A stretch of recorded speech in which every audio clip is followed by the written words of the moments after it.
Esteban Domecq, ¿cómo andás? Muy buenas noches. Te saluda acá todo el equipo de ¿Qué hacemos con los pesos?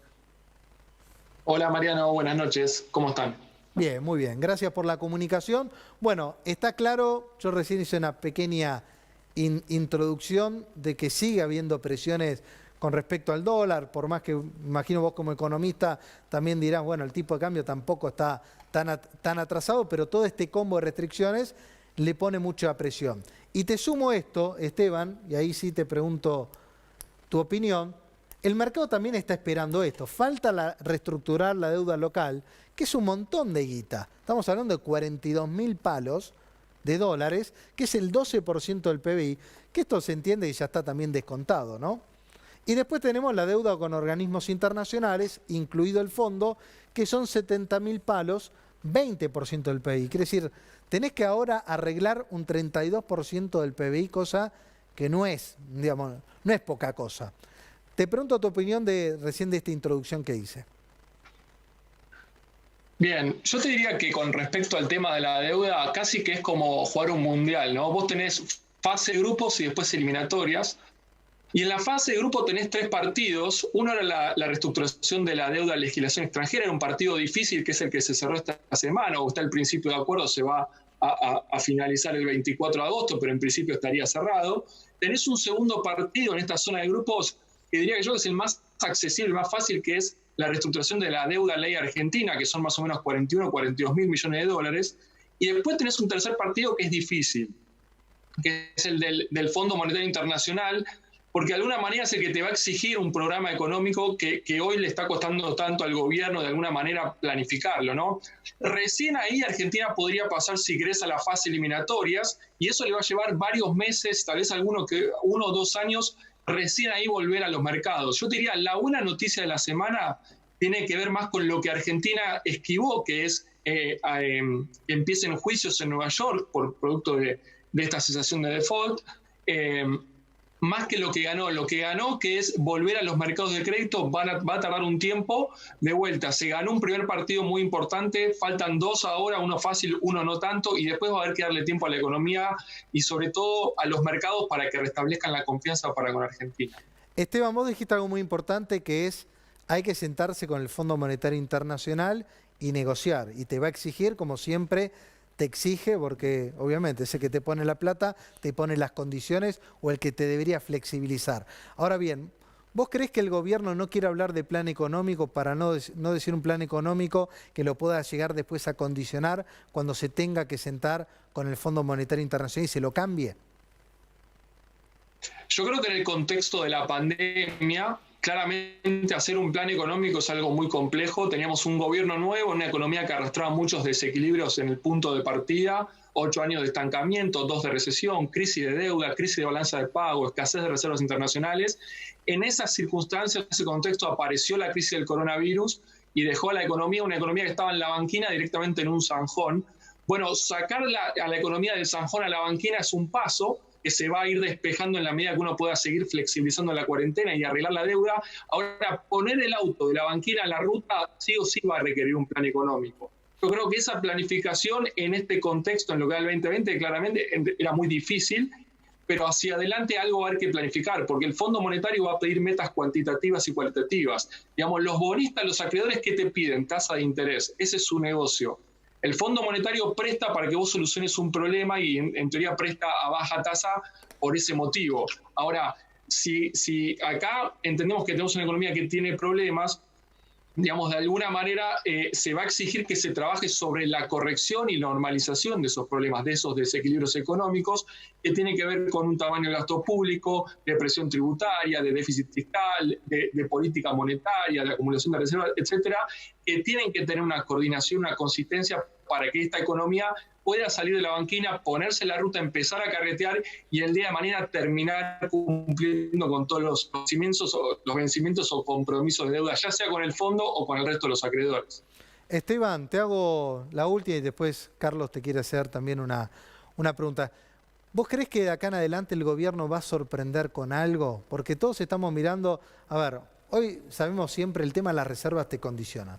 Esto es una realidad y te condiciona el dólar y te condiciona todo el funcionamiento de la economía, con las restricciones a las importaciones, al tema del ahorro y todo lo que ya conocemos.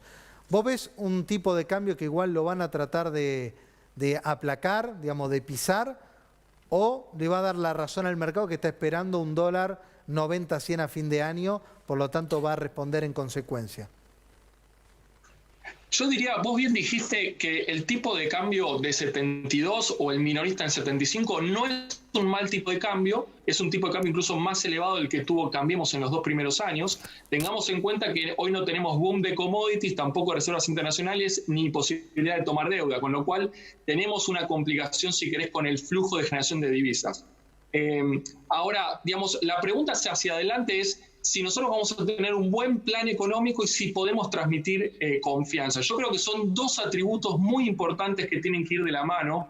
Un excelente programa económico que no transmita confianza no va a terminar con esta crisis, si querés, de expectativas con respecto al frente cambiario. En ese sentido, la economía misma te va a ir a buscar un tipo de cambio real más elevado. Ahora, pensemos una cosa. Los 65 pesos que estaban bien para el presidente hace 10 meses, a plata de hoy es un tipo de cambio que debería estar entre 85 y 90.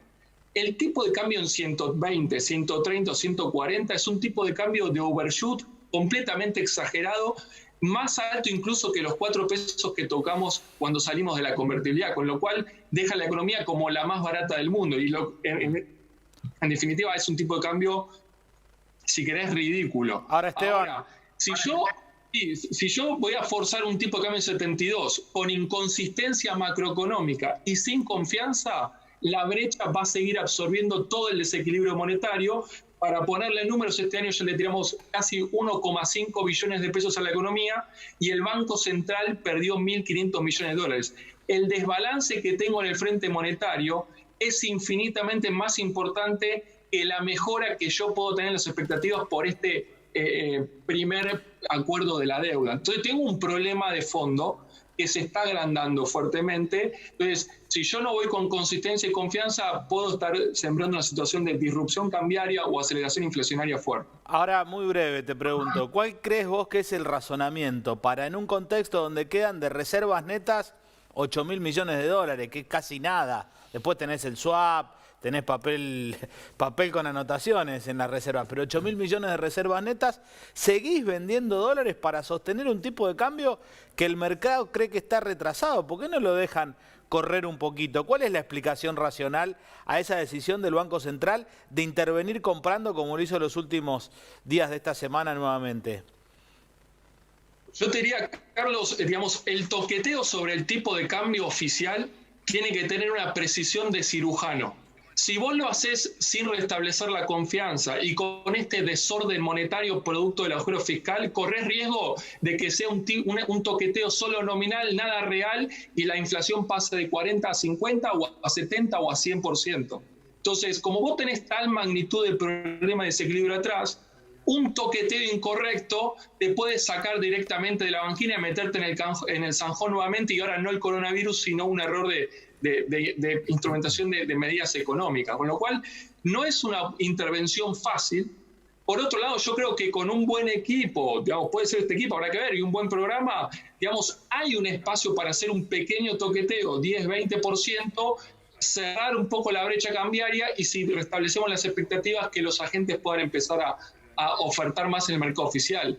Un ejemplo simbólico, digamos, el mes pasado que cerró a julio, se está hablando que casi más de 4 millones de personas fueron y compraron los $200 oficiales. Y prácticamente nadie fue a vender en el oficial. Digamos, esta distorsión es con la que está chocando este esquema de tipo de cambio múltiple en el cual la brecha cambiaria se hace cargo de todo el desequilibrio de desorden monetario. Digamos, los pesos están yendo por la canaleta del dólar blue, entonces en la medida que yo no cierre primero ese problema fiscal monetario, eso va a seguir sucediendo.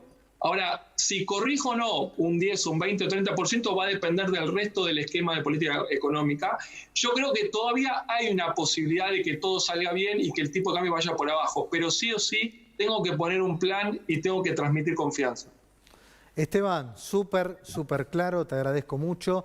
Y bueno, Esteban, tu consultora es INVEC, Ahí, si quieren, se pueden anotar que pueden descargar el informe que realizan toda la semana, que como dije al comienzo, es uno de los informes más leídos de la City. Así que Esteban, un gran abrazo y te saludamos acá todo el equipo.